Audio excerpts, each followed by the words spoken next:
out of the building. There's a door behind the curtain. There's a door through the kitchen. There's a door straight out here, like straight out. And then of course there's our regular door that we use right here. If there's any reason we have to get out, that's how we get out. Today is kind of, we're starting to be serious today. Today we're going to be serious artists. And part of that is making sure that we are in control of our, and the reason I say that is, and I'm not telling you not to bring things with you, like drinks or snacks, but I am saying to be very, very careful. There's nothing worse than spending 3 or 4 or 5 weeks and then spilling your coffee. Or putting the coffee down and you get a ring on it. Sometimes it looks cool, but sometimes maybe not so much. And don't forget, you're sharing a table. I don't have enough tables for everybody to have their own. So if you knock something over, your neighbor might just kill you. It's happened. Trust me, it's happened. You lose more students that way. So today, just as a quick kind of overview of what we're doing, we're going to talk about how to get the graphite on the page. So I'm going to talk about, how do you get it on there when we're shading? How do I want you to put the graphite on? How do I want you to hold your pencil? How do I want the marks to go on the page? We're going to do a little blending. And I'm sure some of you saw over there's little bins with some brushes in it. We're going to start with brushes for our blending today. And you will see why when we get to that part. The second part, we are going to start our project.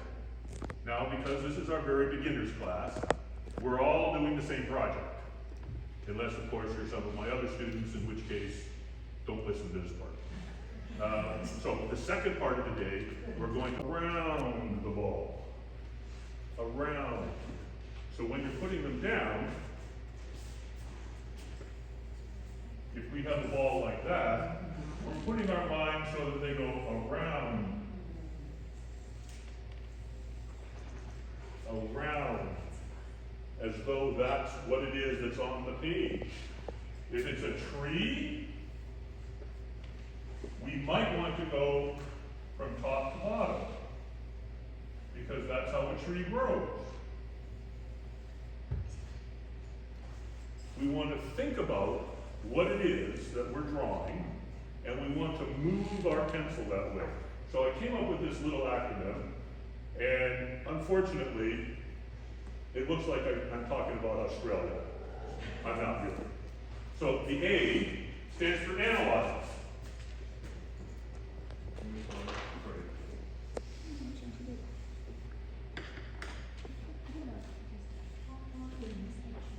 Analyze. So analyze what you're drawing. What is it? What is that thing in front of you? Is it a face? Is it an apple? Is it a bug?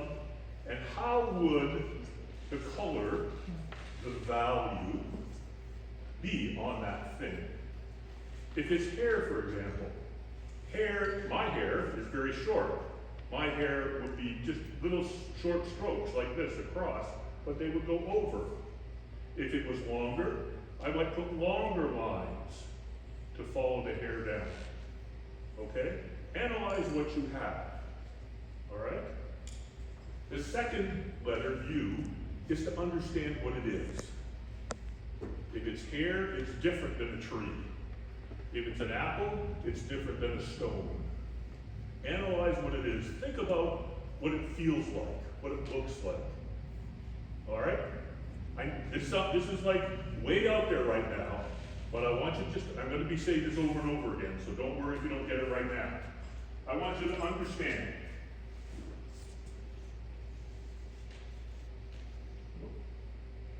Using my pencil here.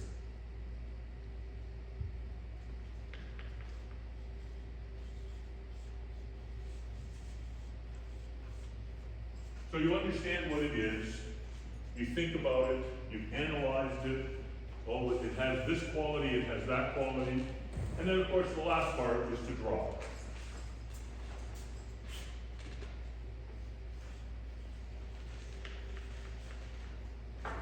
Analyze, understand, draw. That's kind of like my mantra. Like, what is it that I'm doing? Is it a coat that I'm doing? Is it a nose that I'm doing? All right, what does that look like? It looks like it goes around like this. I'm trying to understand it by looking at my reference. And then I'm going to try to reproduce that. Okay? What I'm going to give you right now, for the next 4 minutes and 22 seconds, I'm going to ask you to try some of these lines.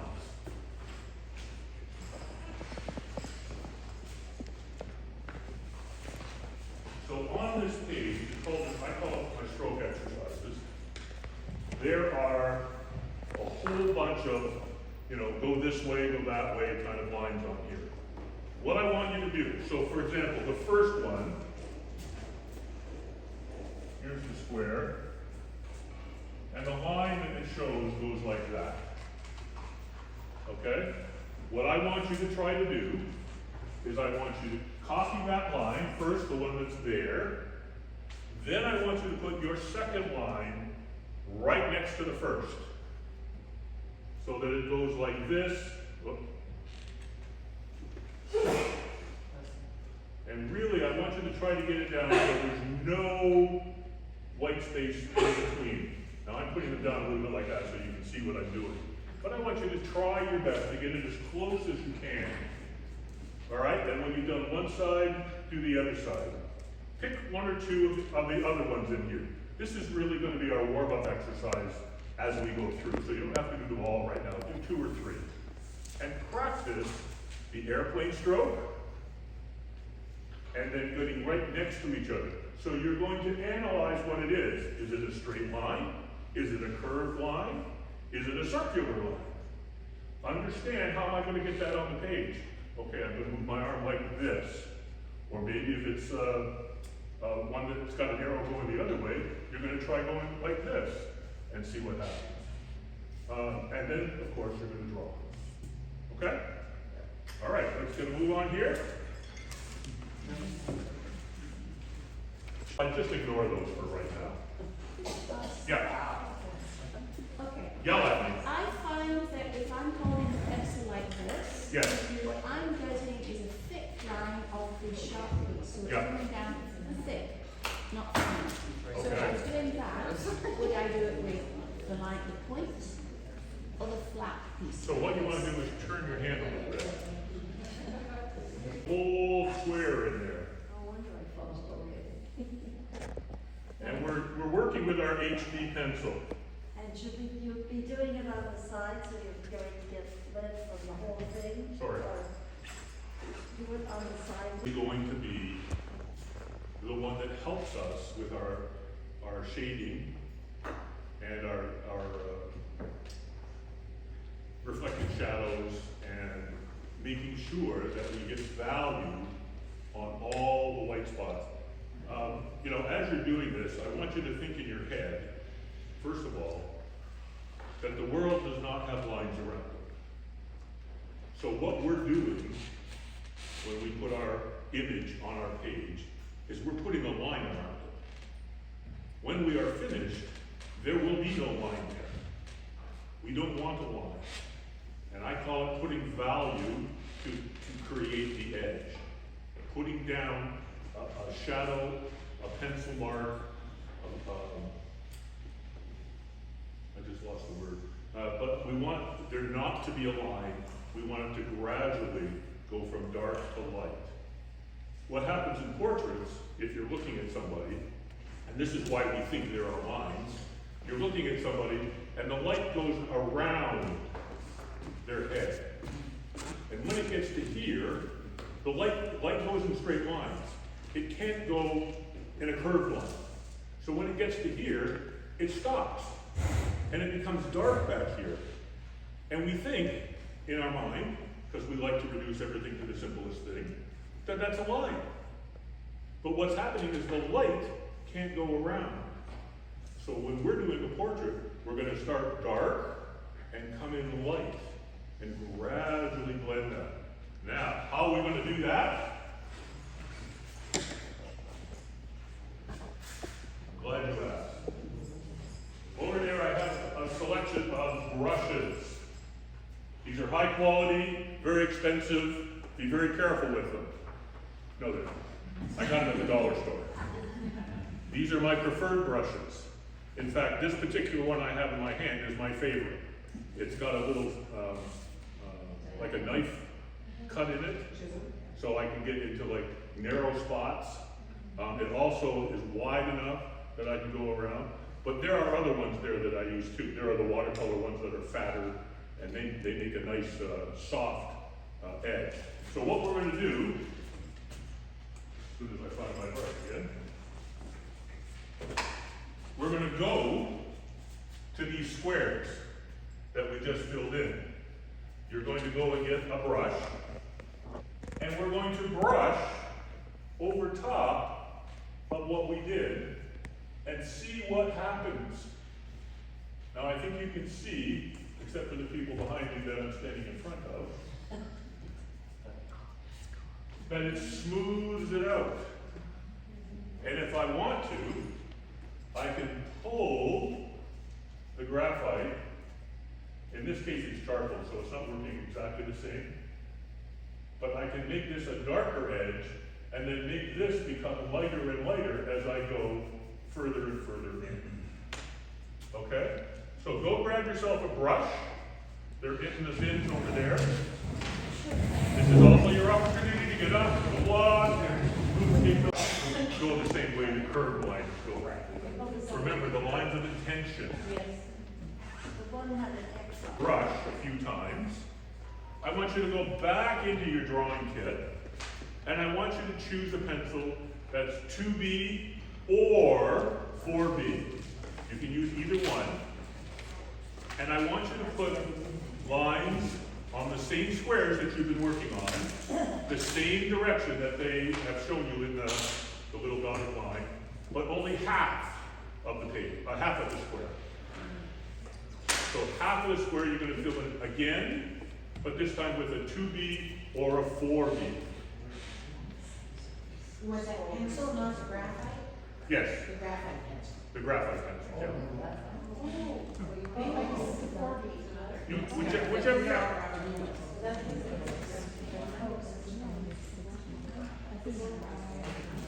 Yeah, these ones, mine are just graphite and carbon. These are graphite and yeah. So they're all graphite. They're both graphite. Yeah, this is graphite and carbon, this is graphite and black. Darker value next to the light line where we started with the HB. What I want you to do with your brush, I want you to blend that line so that it looks like a nice transition from one to the other. Like you're going from a nice, calm, quiet day into night. And use your own metaphor of blending and putting in the values, the darkness, on whatever the drawing is that we're doing. This is the beginning part.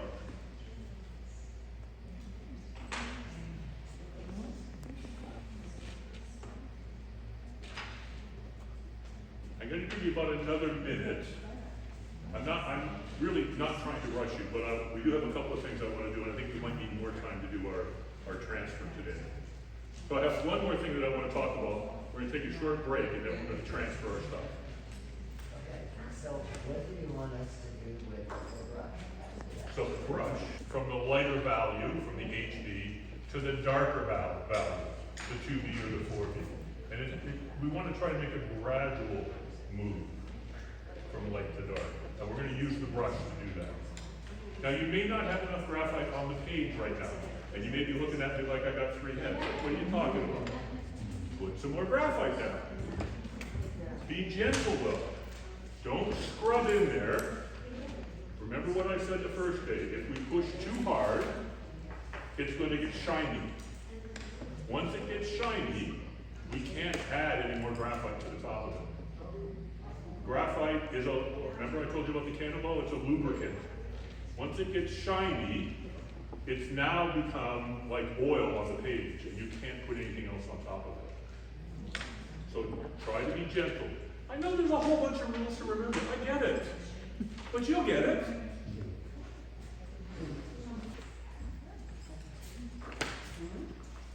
So this is, these are Chris's checklist rules.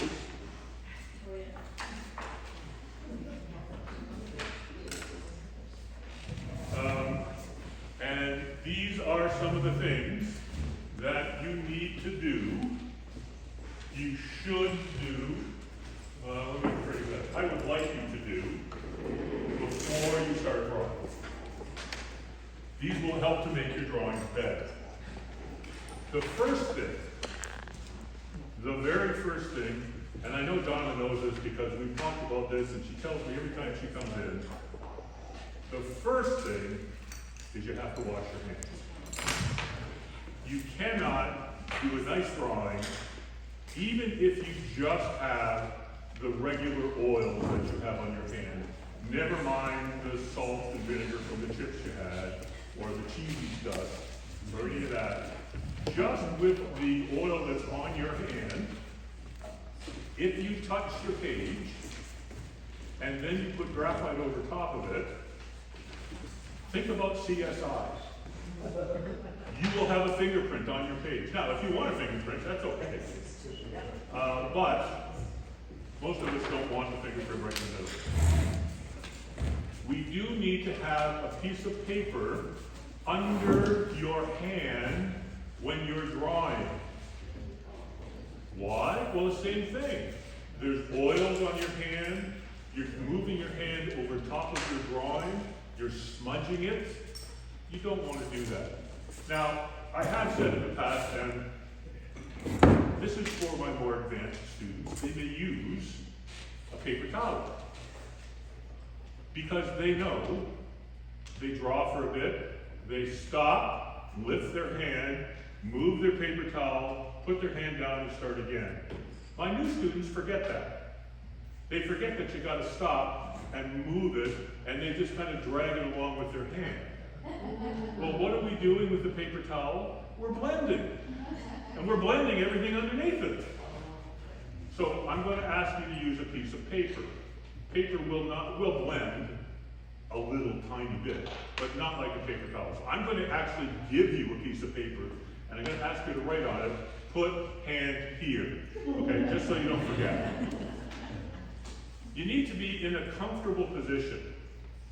This is very different than the sketchbook drawing, where we're sitting at a cafe and we're drawing really fast, or you happen to be on a bus and you see something you like and it stopped at a light and you're trying to draw really fast.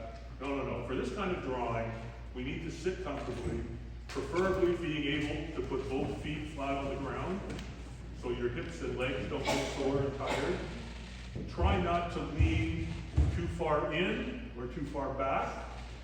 Find a comfortable spot. You need to have the proper light. Now I will tell you that this is not the proper light. But I can't make them put them in. We put the proper light in the studio. It cost me a lot of money, but they did it for me. But they, this is what they have here. So by the proper light, I mean you need a full spectrum light. So you need real outside light. Now you can buy bulbs that are full spectrum lights. They use them a lot for seasonal affective disorder. Those kind of bulbs. They have the right kind of light so you can actually see what you need to do. We don't all have that. It's not an absolute must, but you do need to be working in light. Don't work in this room without the lights on, for example. Whatever lights we have, we need to have some light. You need to have a sharp pencil. Now, I say this all the time, and I'm constantly reminding not only my beginning students, but my students that have worked with me for a while. When you are drawing with a pencil, let me pretend this is my pencil, and that's the end of the pencil right there. I don't know where that pencil is going to touch on the paper. If this is my paper, it may touch here, it may touch here, it may even touch here if I lean forward a little bit. It could touch any of these three spots. If I work with a sharp pencil,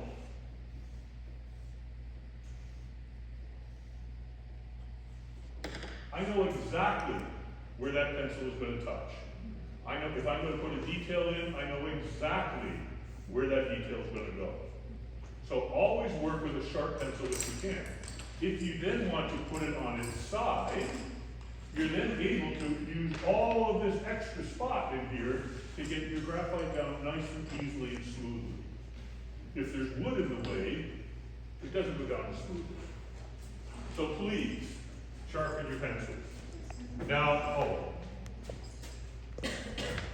June went on Amazon and found our pencil sharpeners, the ones that I recommend, for $20. So my suggestion is you zoom in there if you want one and get it really quick, because once they figure out the artists are back, they're going to raise the prices again. But $20 is a pretty good price. Now, there's also this one,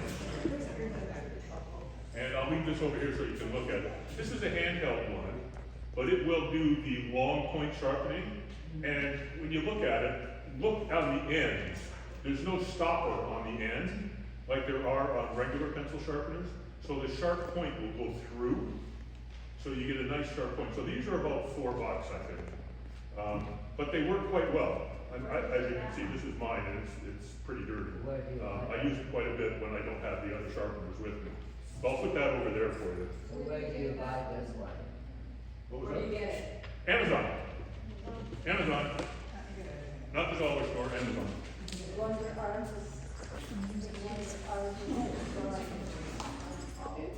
there's a whole, Do you have one of those for your wife, or should she buy one too? She should really get her own stuff.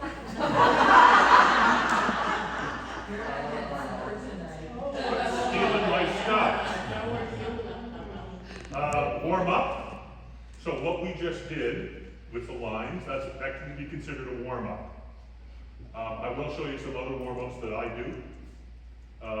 Making circles, making swirls, just something to warm up our hand-eye coordination to get us ready to draw.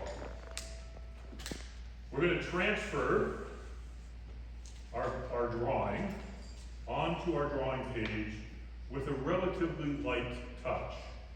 Now, we're transferring a different way than I do with my more advanced students. We're going to be using the graphite on the back of the page and our stylus. Try not to push too hard with the stylus. You don't want to put an indentation in the page. If there's an indentation in the page, the graphite will go into the indentation and come out, and you'll get a line. And it's hard to get that line out.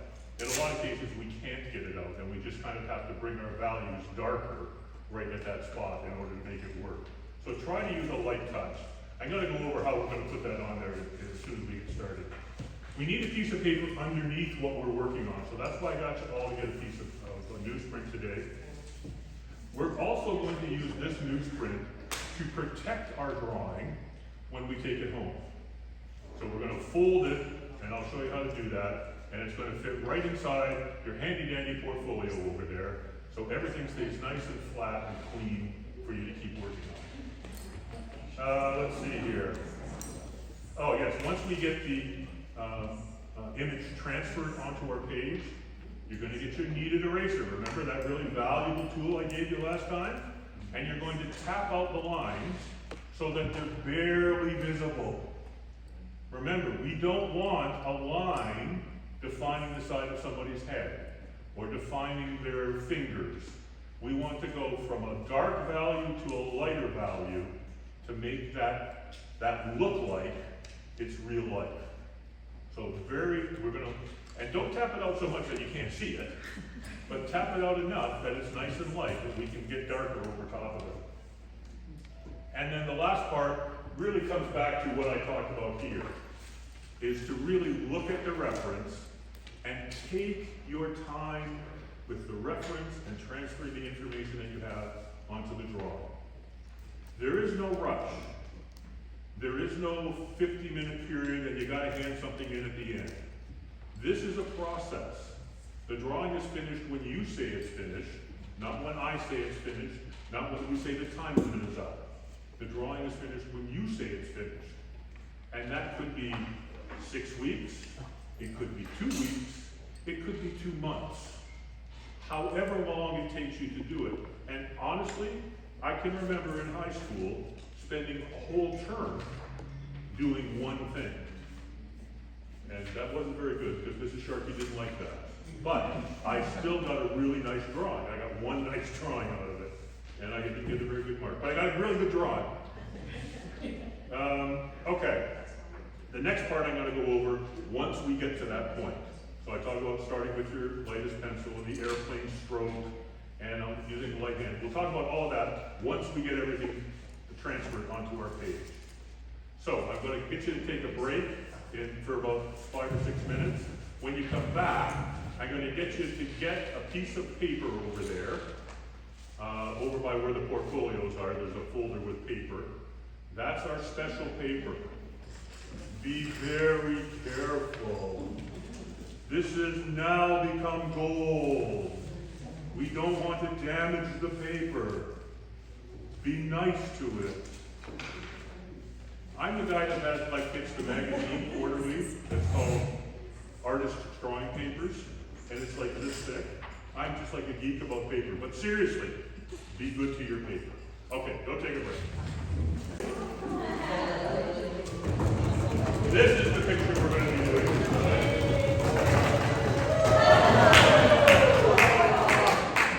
Well, that didn't work out too well. There we go. Sit up there. Okay, so we're going to be doing a Santa. Well, I was hoping for a little more enthusiasm. So, you all should have a piece of the paper, the 100% brand paper.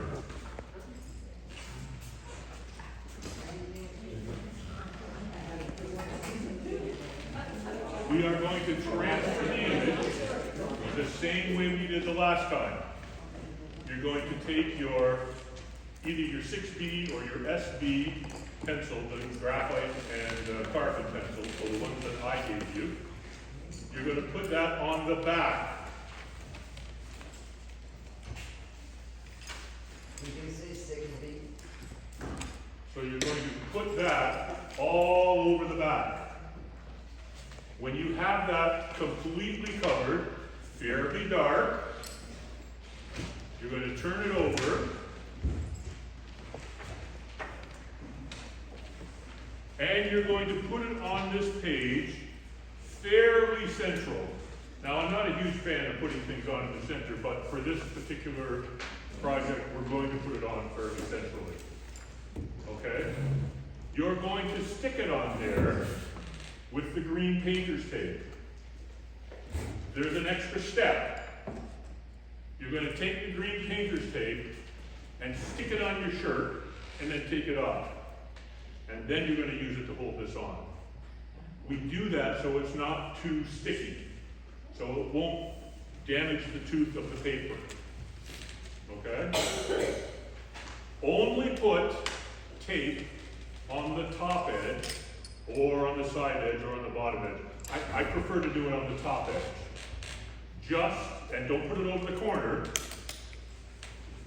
I put mine like this. You can put it long way if you want. The reason for that is that after you've taken your stylus and you've gone around and you've outlined everything and everything is perfect, before you take it off, you're going to carefully lift it up and make sure you hit all the lines. You may think you hit them all, but maybe there's a spot that you missed. We're looking for 400 Canadians aged 40 plus. Is that me?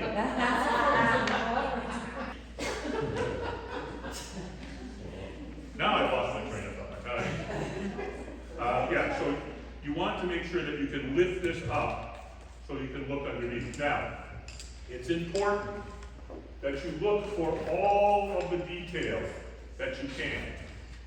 For example, here, there's a shadow. Outline that shadow. Same here.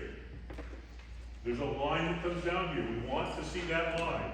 We want to see all the detail. You'll notice that there's only one eye we're going to deal with. The other eye's closed because he's winking at you. but we want as much detail around that eye as we can get. Now,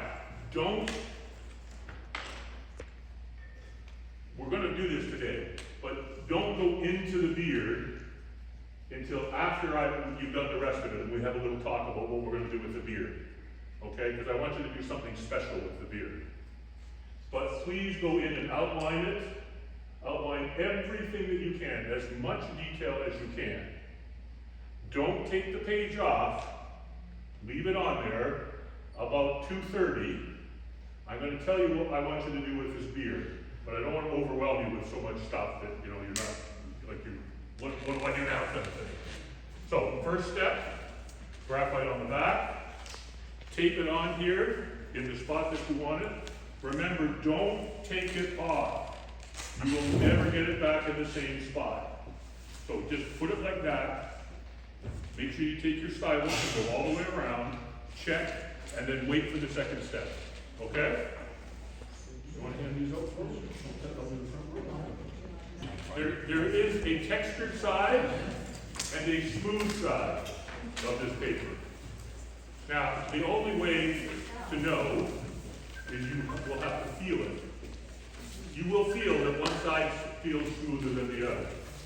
Now, to be quite honest with you, this is hot press, so the textured side is not very textured. It's a little bit, but not very much. So if you would prefer to have the very smooth side, and you can't quite tell, wait, then I'll come and tell you which is which, okay? You say 6B? Put your drawing on. Because then you're gonna get graphite all over that.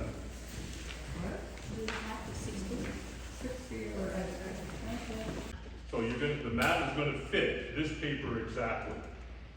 So if it's off to one side, your picture's gonna be off to one side inside the mat. I don't think that's a bad thing. I kind of like things not centered, but for this kind of drawing, it's kind of interesting to have it centered because of who it is and what's going on. But that's kind of the reason. This paper fits in the mat. So that's why we're using what we're using.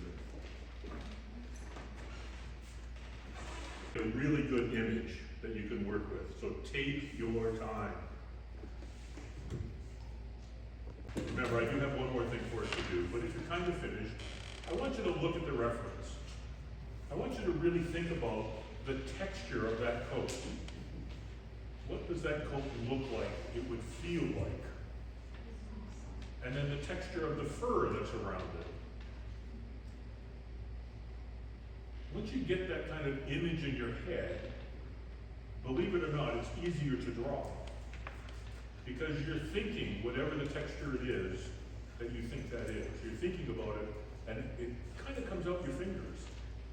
You know, if it's kind of if it's a burlap thing, well, you're kind of going in little squares. Or if it's a furry thing, you're kind of making it look fluffy. And it's almost subconscious, but because you've already thought about it, it's really come forward in your conscious. And you're really doing that. All right, I'm going to give you the last part here. So if you're not finished, just give me a little bit of your time. This is a bit of an advanced technique. But you know, I like you guys, so I'm going to just give you like all the information at once. This is it. You never have to come to another class. I'll give you everything. Well, this part is really good. Okay, pretend this is my stylus. We have the beard here, and for this part, just for the beard, what I want you to do is I want you to outline the hair in the beard as best you can, starting from the bottom and going up, because that's the way hair grows, right? Sorry, starting from... Yeah, that's how it grows, yeah. This is a whole new bit of science here we're learning. The other way around. So it comes down, and I want you to make these lines as you see them in your reference. So try not to add any extras, but with your stylus, I now want you to push fairly hard. Because now we want to put an indentation in the paper. This is an advanced technique. This will help the beard look more like a beard. Okay? So look at, there's lots of lines in here, and if you don't get them all, don't worry. Just get enough that you get the feel that it's the beard. When we come back next week, I'll show you the technique to get that beard to come out and look like there's hair there. Okay?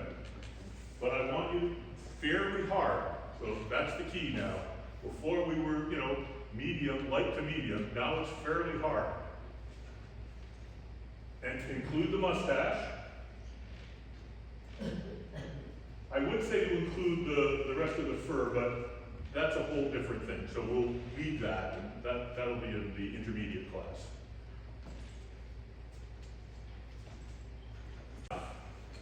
When it looks good, if you want, I will come and look at it for you first, before you take it off. Like, trust your own judgment.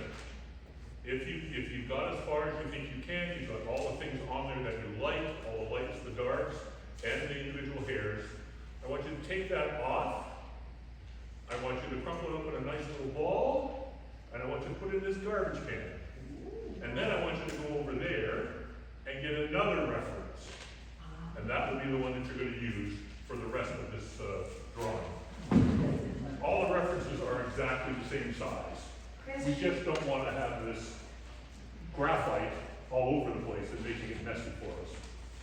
Chris, Yes. would you like us to give you?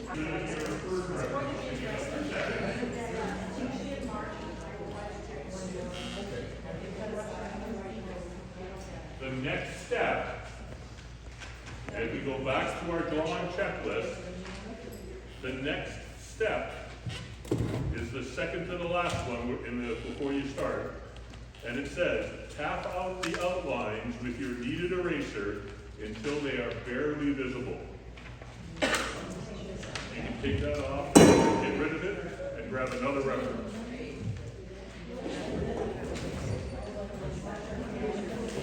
Remember, we want it light enough that when we put value there, it'll take up whatever line is left, but not so light that you can't see it. So that's a fine line you have to walk.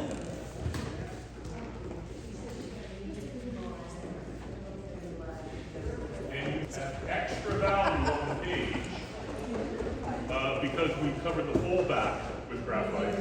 So when your hand was pushing down, you may have put some extra value on there. If it looks like it, might fit, well, leave it on there. Or take your kneaded eraser, tap it out. I'm going to get you Brendan.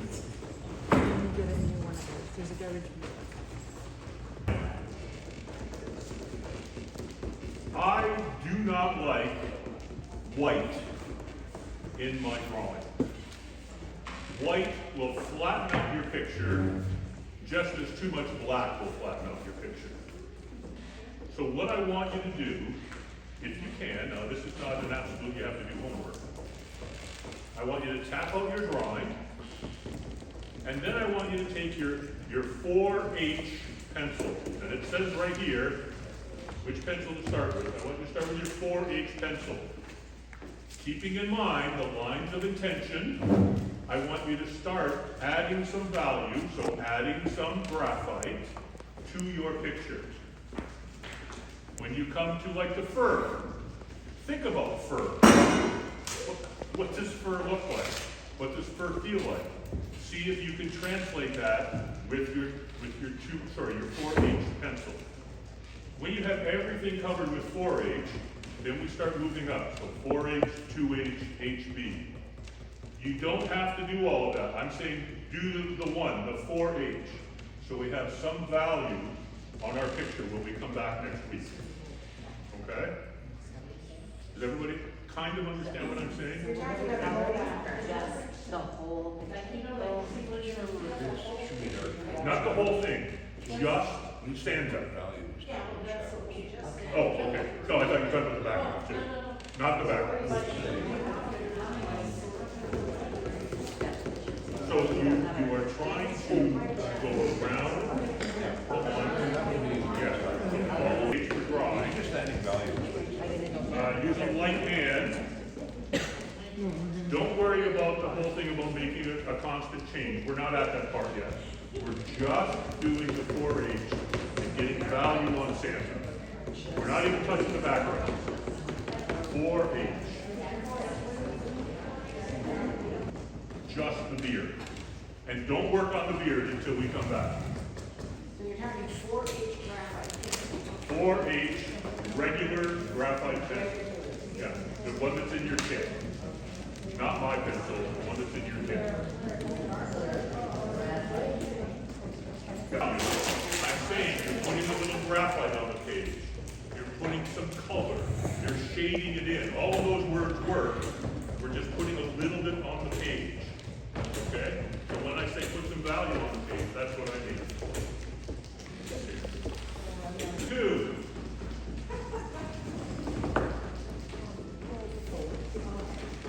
If you like your piece of newsprint, fold it in half.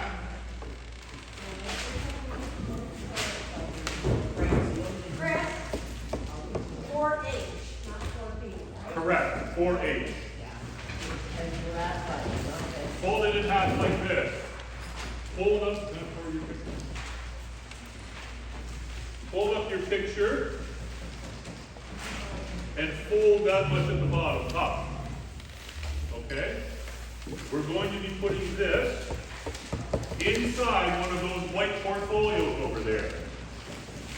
So once you have your picture inside this, get a portfolio, slide it in there. We want to keep everything nice and flat and smooth. So you're going to slide that. Yeah, there you go. Actually, I think this, you know what, this side paper you can probably fold both ways. One, the hamburger way and the hot dog way. And then your picture will fit right inside. So fold it in half and fold it in half again. Okay.